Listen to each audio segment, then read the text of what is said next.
먼저 윗 얘기부터 해보겠습니다. 그제에 이어 어제 서울시장 후보자 두 번째 토론회가 열렸습니다. 이번에도 사실상 내곡동 토론회 아니었냐는 평가가 많았는데요. 저희가 화면부터 만나보겠습니다.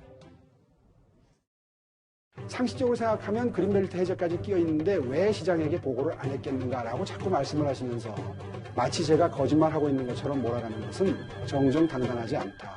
네. 이 점에 대해서는 분명히 선거가 끝나더라도 책임을 물을 것이고요. 수사기관에서 문제를 제기했던 모든 분들이 함께 정정당당하게 수사를 받을 수밖에 없다.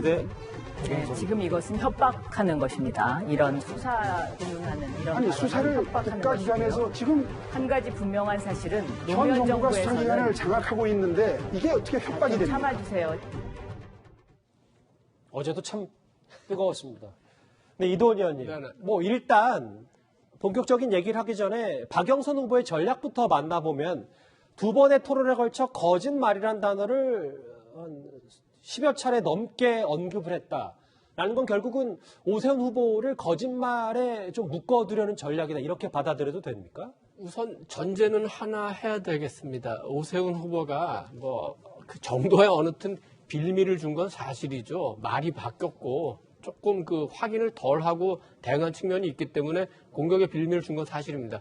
그렇지만 그걸 인정하더라도 그 이렇게 거짓말을 12번씩이나 언급한 거는 뭐 굉장히 공격적이라고 할 수 있는데 처음 언뜻 드는 생각이 이전에 그 나치 정권의 그 게벨스의 그 선전선동 전략이 조금 떠오릅니다. 왜냐하면 대중에게는 아무리 거짓말이라도 여러 번 반복하면은 그게 사실로 된다는 그런 그 전략을 그 나치 정권에서 그 히틀러가 쓴 적이 있습니다.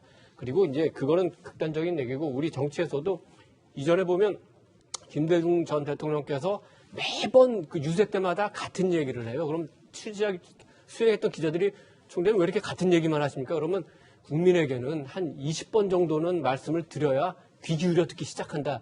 이런 얘기를 하기 때문에 아마 시청자, 그 다음에 그 유권자들에게 각인시키기 위해서 박영선 후보가 계속 거짓말 하는데 조금 그 과한 측면도 있는 것 같습니다. 어떤 면에서 그러냐면은 이 부분이 본질이 아니기 때문이에요. 이 부분의 본질은 그 내곡동에 있는 그 오세훈 후보 처가 땅을 오세훈 후보가 그 권력을 이용해서 거기서 특혜를 받았느냐 이 문제인데 실제로 1970년대에 상속받은 땅이고 노무현 정부부터 이명박 정부까지 그 택지를 개발해서 보상받은 게 그 본질입니다. 그리고 그 과정에서 무슨 주택농지를 받았느냐 이것도 우리가 광명 시흥 LH 투기 의혹 사태에서 본 것처럼 1000제곱미터 이상의 그 땅을 갖게 되면 대토로 주고 하는 다 규정에 따라서 한 거기 때문에 알겠습니다. 여기에서 본질적인 그 특권의 문제는 없는데 오세훈 후보가 준비를 덜 한 건지 아니면 처갓집에 재산을 묻기 싫어서 그런지 계속 그 설명이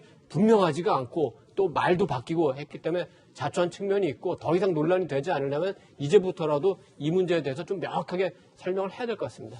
근데 이송윤 변호사님, 근데 어제 토론회는 난타전을 넘어서서 실제로 선거 끝나도 책임을 묻겠다, 협박이냐, 사실 잠시 좀 격앙된 반응까지 서로 맞받아 쳤는데 이게 그러니까 뭐 책임 협박, 여의 수준까지 번질 수 있는 문제예요? 네, 일단은 뭐 법률적으로는 토론회 과정에서 일어난 일이기 때문에 뭐 특별히 문제될 만한 내용은 없는 것 같습니다. 다만 지금 뭐 민주당 박영선 후보 입장에서 보면 오세훈 후보가 계속 거짓말을 하고 있다는 거거든요. 어떤 측면이냐면 내곡동 땅에 대해서 실은 몰랐다라고 했는데 실은 공직자 재산 신고를 2번이나 했다는 것이기 때문에 이제 거짓말이라는 거고요.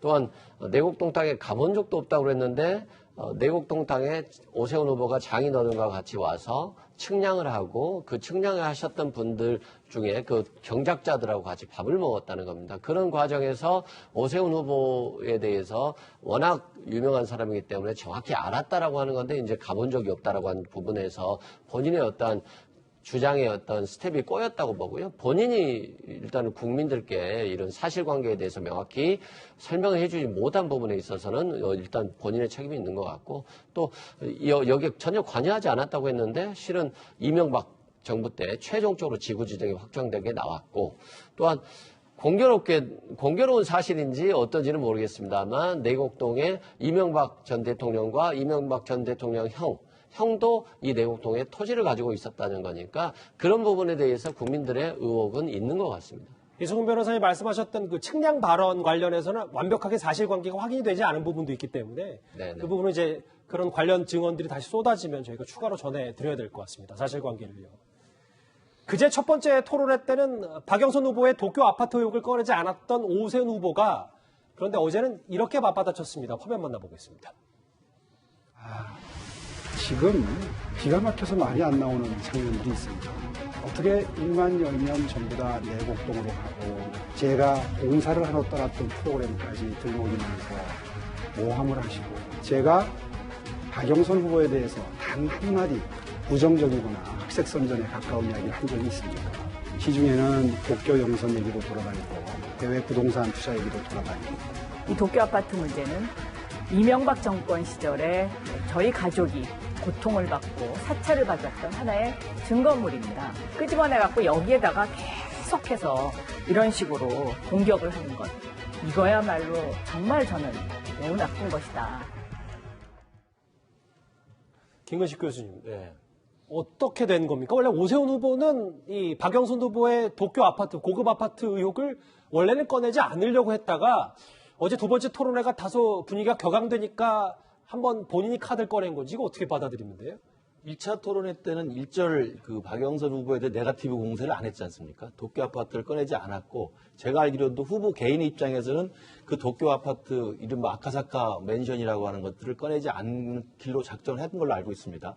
그런데 이제 어제 토론회, 2차 토론회에서도 박영선 후보가 아시다시피 1차, 2차 시종 일관되게 내곡동에 대한 네거티브를 계속 하는 것으로 아마 오세훈 후보는 받아들인 것 같고요. 그러다 보니까 저희 이야기가 어떤 맥락에서 나왔냐면 르완다 봉사관 거 가지고 젊은이 청년 일자리 뺏었다고 이야기를 주장을 하는 바람에 거기서 약간 이제 오세훈 후보는 좀 기가 찬 듯한 표정으로 이제 저런 이야기를 한 겁니다. 제가 봤을 때. 그렇기 때문에 지금도 저는 오세훈 후보 입장에서는 후보 본인이 박영선 후보의 내곡동 네거티브처럼 똑같이 물타기 하기 위해서 나도 그러면 도쿄 맨션 네거티브를 하지 않겠다는 입장은 저는 일관되게 갖고 있다고 보고요. 어제 입장은 그 네거티브를 지속하고 있는 박영선 후보에 대해서 좀 약간 분노한 듯한 또는 좀 너무나 참을 수가 없는 나머지 시중에는 이런 이야기까지 돌고 있는데 저는 하지 않았습니다라고 이야기를 하고 있어서 우회적으로 한 건데 저는 1차 토론, 2차 토론을 지켜보면서 박영선 후보가 저렇게 끈질기게 집요하게 네거티브를 하는 이유가 무엇일까 좀 생각을 해봤어요. 크게 도움이 안 되거든요. 지금 여론조사 결과도 나왔습니다만 그게 사실상 크게 격차를 줄이지도 못하고 효과가 없는 것 같아요. 그럼 뭘까? 그게 제가 볼 때 두 가지인데 하나는 지고 있고 할 게 없으니까 네거티브라도 해서 지지층이라도 결집하겠다는 하나의 전략이 있을 것 같고요. 두 번째로는 이게 본래 네거티브라는 것은 후보 개인에 대해서 흠집 얘기를 하는 거거든요. 근데 지금 하는 그 박영선 후보의 네거티브에 좀 끈질기고 집요함은 네거티브 자체를 후보에 맞추는 게 아니라 선거판 자체 그리고 투표 자체 를 좀 혐오하게 만드는 그러니까 투표율 자체를 오히려 낮추면서 조직력이 있는 여당의 결집력을 좀 확대하려고 하는 게 아닌가라는 제 개인적인 의식까지 하게 됩니다. 그런 시각을 갖고 계시군요. 이승훈 변호사님은 도쿄 아파트로 맞받아친 건 어떻게 보셨어요?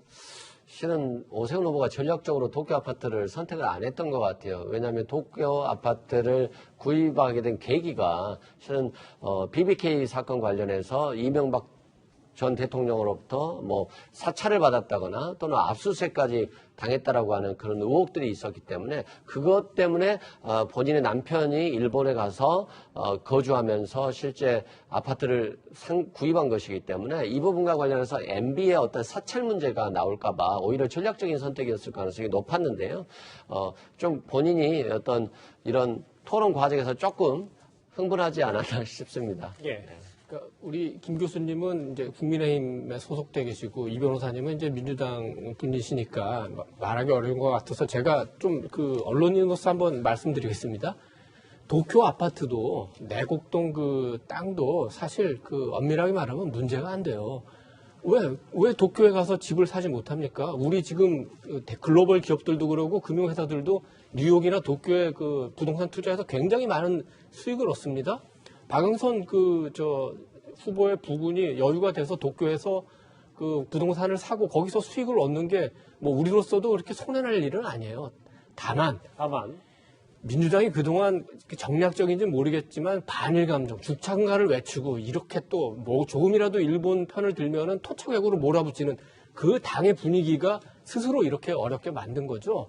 내곡동 땅도 상속받은 땅이 수용돼서 그 정당할 보상을 받는 게 전혀 문제가 안 됩니다. 다만 이제 우리 유권자들 입장에서 보기에는 그 액수가 너무 많으면은 어떤 이제 소외감 같은 건 느낄 수 있는 거죠. 그러나 어느 쪽도 제가 보기에는 그것이 도덕적으로 지털반을 받는 그런 일은 아니다. 선거가 되면 자연스럽게 이 부분도 정리가 되리라고 봅니다. 알겠습니다.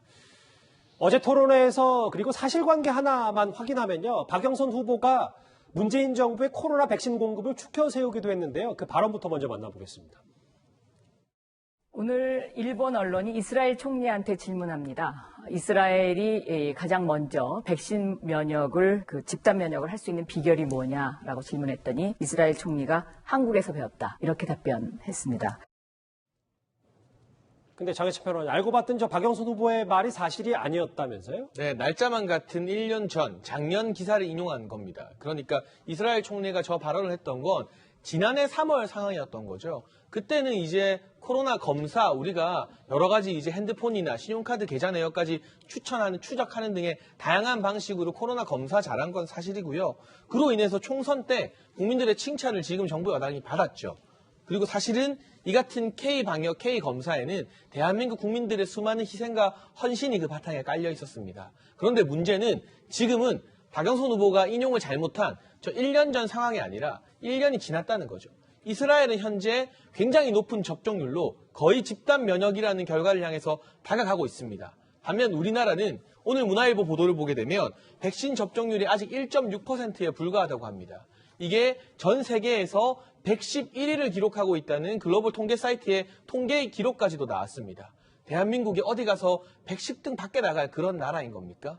1년 사이에 너무나 많은 상황이 변했고 가장 중요한 백신 확보에 있어서 문재인 정부가 현재까지 순위가 111위인 것은 주무부처 장관이었던 분으로서 국민들에게 자랑스럽기보다는 좀 송구하고 죄송스러워해야 할 일이 아닌가 싶은데 작년도 기사를 마치 어제 기사인 것처럼 잘못 파악한 것도 문제지만 여전히 바뀌어있는 국제정세, 백신 경쟁에서 뒤처진 이 모습을 인정하지 않으려는 것 같아서 그 부분이 백신 언제 맞을까 궁금하신 많은 서울 시민들이나 국민들에게는 답답하게 느껴지지 않았을까 싶습니다. 장혜찬 평론가님, 좀 곁가지 얘기긴 한데 박영선 후보가 중변부 장관이니까 주무부처 장관은 아닌 건 근데 아니에요? 본인이 스스로 이 백신 주사기 개발하는데 굉장히 많은 역할을 했다고 말을 했어요. 네, 알겠습니다. 그런 홍보를 많이 하시니까 드리는 말씀입니다. 예. 예, 제가 볼 땐 저 박영선 후보의 저 토론회에서 실수는 애사롭지 않은 실수입니다. 저런 실수는 사실 있을 수 없는 실수거든요. 물론 이제 후보도 토론 준비를 해서 자료를 다 보고 준비를 합니다만 그 자료를 준비하는 것은 캠프에서 관련된 팀들이 다 하는 겁니다. 명백하게 잘못된 기사이고 날짜가 1년 전 것을 착각해서 했던 것인데 이게 스스로 캠프 내에서 후보까지 올라가고 후보 스스로도 확인하는 데까지 한 번도 걸러지지 않았다? 제가 볼 때 굉장히 좀 예사롭지 않은 저런 실수라고 봅니다. 알겠습니다. 어제 토론회, 2차 토론회 얘기까지 서울시장 보궐선거 이슈 저희가 하나하나 만나봤습니다.